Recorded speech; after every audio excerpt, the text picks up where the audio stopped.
Bonjour à toutes et à tous et merci de votre fidélité.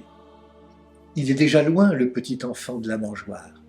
Le voilà adulte, prenant son bâton de pèlerin pour aller à la rencontre de cette humanité qu'il a épousée. Le peuple qui habitait dans les ténèbres a vu une grande lumière. Sur ceux qui habitaient dans le pays et l'ombre de la mort, une lumière s'est levée. Avec Jésus, la parole du prophète Isaïe s'incarne en terre de Galilée. Une terre que Jésus n'a pas choisie par hasard. La Galilée est une terre aux populations bigarrées, au carrefour des nations, au cœur des milieux parfois peu fréquentables. Oui, c'est là que Jésus choisit résolument de commencer sa mission.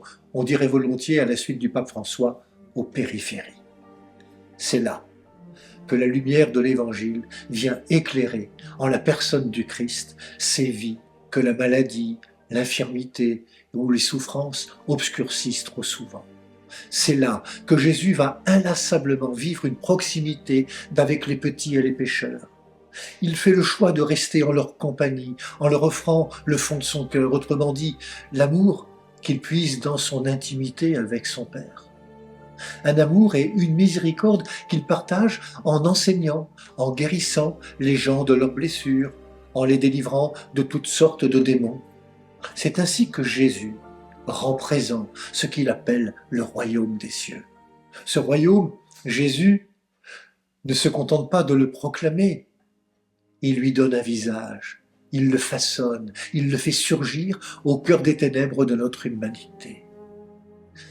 Il porte bien son nom, l'Emmanuel, Dieu avec nous. Jésus avance en appelant notre conversion.